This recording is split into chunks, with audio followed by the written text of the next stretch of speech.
மீண்டும் ஒரு விளையாடிய உங்கள் அனைவரையும் சந்திப்பதில் பெருமகிழ்ச்சி. உலகின் 20 போட்டிகளில் உள்ள அமெரிக்கா மற்றும் மேற்கிந்திய தீவுகள் ஆரம்பமாகி நடைபெற்றுக் கொண்டிருக்கிறது. நேற்றைய தினத்தை பொறுத்த 11வது போட்டியாக குழு ஏயில் பாகிஸ்தான் மற்றும் அமெரிக்கா ஆகிய இரு அணிகளுடன் போட்டி டலாஸில் ஆரம்பமாகின்றது. இந்த போட்டியை பொறுத்தவரையில் அமெரிக்கா அணி நாணய சுழற்சி வெற்றி பெற்று தமது அணியை முதலாவதாக களத்தடுப்பை தேர்வு செய்தது குறிப்பிடத்தக்கது. அதன் அடிப்படையில் பாகிஸ்தானின் ஆரம்ப துடுப்பாட்ட வீரர் ரிஸ்வான் 9 ஓட்டங்களோடு ஆட்டம் இழக்க, உஸ்மான் கான் 3 ஓட்டங்கள், பக்கர் சமான் 11 என அடுத்தடுத்த விக்கெட்டுக்கு வீரர் 4.4 பந்து வீச்சில் 26 ஓட்டங்களுக்கு 3 விக்கெட்டுகளை இழந்து தடுமாறியிருந்ததும் குறிப்பிடத்தக்கது.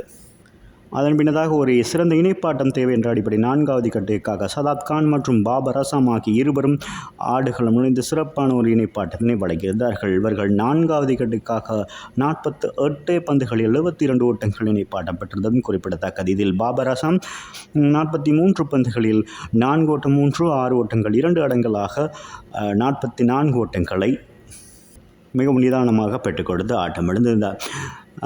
சதாப் கான் 25 பந்துகளில் 4 ஓட்டம் 1, 6 ஓட்டங்கள் 3 அடங்கலாக அதிரடியாக 40 ஓட்டங்கள் பெற்றுக் கொடுத்திருந்தார். அசாம் கான் 0 மற்றும் இப்திகார் அகமட் 14 பந்துகளில் 4 ஓட்டம் 3 அடங்கலாக 18 ஓட்டங்களோடு ஆட்டம் இழக்க, இறுதி நேரத்தில் ஷஹீன் அப்ரிடி 16 பந்துகளை எதிர்கொண்டு 4 ஓட்டம் 1, 6 ஓட்டங்கள் 2 அடங்கலாக ஆட்டம் இழக்காது 23 ஓட்டங்களையும், ஹரிஷ் ராவ் 3 ஓட்டங்கள் ஆட்டம் இழக்காது இருந்த வேளையில் நிர்ணயிக்கப்பட்ட 20 ஓவர்களில் 7 விக்கெட்டுகளை மாத்திரம் இழந்து 159 ஓட்டங்களை பெற்றுக் கொடுத்திருந்தார்கள்.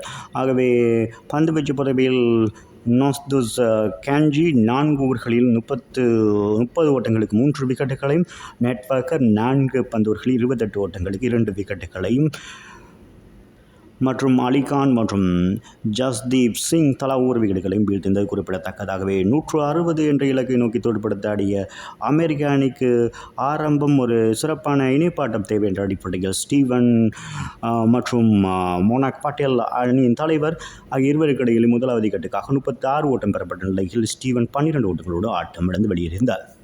அதன் பின்னதாக பாகிஸ்தான் அணியின் பந்து வீச்சாளர்கள் கை ஓங்க இருக்கின்ற நிலையில் சிறப்பான ஒரு இணைப்பாட்டத்தினை மோனாக் பட்டேல் மற்றும் ஆண்ட்ரிஸ் கோஸ் ஆகிய இருவரும் வழங்கியிருந்தார்கள் என்பது குறிப்பிடத்தக்கது. பாகிஸ்தானின் சிறந்த பந்து வீச்சுகளை, அதாவது வேகப்பந்து வீச்சாளர்களை கொண்டிருக்கின்ற ஒரு அணியாக இருக்கின்ற வேளையில் அவர்களை சமாளித்து ஒரு சிறப்பான இணைப்பாட்டத்தினை 2வது விக்கெட்டுக்காக வழங்கியிருந்தார்கள். இவர்களிடையே 48 பந்துகள் எதிர்கொண்டு 68 ஓட்டங்கள் இணைப்பாட்டம் பெறப்பட்டது.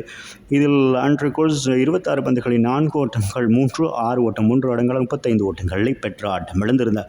அணியின் தலைவர் மோனாக் பட்டேல் 38 பந்துகளில் 4 ஓட்டம் 7, 6 ஓட்டம் 3 அடங்கலாக அதிரடியாக 50 ஓட்டங்களை பெற்று அதை சேதத்தை கடந்தவுடன் ஆட்டம் இழந்து வெளியேறியதுமே குறிப்பிடத்தக்கது. அதன் பின்னதாக ஆரோன் ஜோன்ஸ் கனடா அணிக்கு எதிராக 95 ஓட்டங்களை ஆட்டம் இழக்காத 6 ஓட்டங்களை பெற்றுக் கொடுத்த வீரர் களத்துக்குள் வந்து 26 பந்துகளை 4 ஓட்டம் 2, 6 ஓட்டங்கள் 2 அடங்கலாக 36 ஓட்டங்களை பெற்று ஆட்டம் இழக்காதிருந்த வேளையிலும், நிதிஷ்குமார் 14 ஓட்டங்கள் பெற்றிருந்த வேளையில் ஆட்டம் இழக்காதிருந்த போதும் 5வது விக்கெட்டுக்காக 35 பந்துகளில் 48 ஓட்டங்கள் இணைப்பாட்டம் பெறப்பட்டமையால் நிர்ணயிக்கப்பட்ட 20 ஓவர்களில் 3 விக்கெட்டுகளை மாத்திரம் இழந்து 159 ஓட்டங்களை மாத்திரம் பெற முடிந்தது. அதன் காரணமாக இந்த போட்டி சமநிலையில் முடிந்திருந்தது என்பது குறிப்பிடத்தக்கது. அதன் பின்னதாக சூப்பர் ஓவர் வழங்கப்பட்டிருந்ததாக முதலாவதாக அமெரிக்க அணி துடுப்படுத்தாடி முதலாவது ஓவரிலே, அதாவது முகமது அமீருடைய பந்து வீச்சில் 18 ஓட்டங்கள் பெறப்பட்டிருந்தது என்று குறிப்பிடத்தக்கது. ஆரோன் ஜோன்ஸ் ஆட்டம் இழக்காது 10 ஓட்டங்களை பெற்றிருந்த வேளையில் 19 ஓட்டங்கள் தேவை என்ற அடிப்படை பாகிஸ்தான் அணிக்கு இறுதி பந்தில் வெற்றி பெற 6 ஓட்டங்கள் தேவை என்ற அடிப்படையில் 1 ஓட்டம் மாத்திரமே வழங்கப்பட்டிருந்தது. அதன் காரணமாக இந்த போட்டியில் 5 ஓட்டங்கள் வித்தியாசத்தில் அமெரிக்க அணி சூப்பர் ஓவரிலே வெற்றி பெற்றிருக்கிறது என்பது குறிப்பிடத்தக்கது. இந்த வெற்றியின் மூலம் கிரிக்கெட்டுக்கும் அதிர்ச்சி கொடுத்திருக்கிறது. பாகிஸ்தான் கிரிக்கெட் அணிக்கும் அதிர்ச்சி கொடுத்திருக்கிற அமெரிக்க அணி ஏ குழுவில் மொத்தமாக 2 போட்டிகளில் பங்கேற்று கனடாவை வீழ்த்தியிருக்கிறது. ஆகவே 2 போட்டிகளில் வெற்றி பெற்றிருக்கிறார்கள். 2 போட்டிகளில் பங்கேற்று 4 புள்ளிகளோடு முதலாம் இடத்தில் இருக்கிறது. இந்த போட்டியில் சிறப்பாக செயற்பட்ட அணியின் தலைவர் மோனாக் பட்டேல் இந்த போட்டியின் நாட்டு நாயகன் விருதினை பெற்றுக்கொண்டார் என்பது குறிப்பிடத்தக்கது. மீண்டும் விளையாடி உங்களை சந்திக்கும் வரை உங்களிடமிருந்து விடைபெறும் உங்கள் அன்பின் பதிலை டாஸ். வணக்கம்.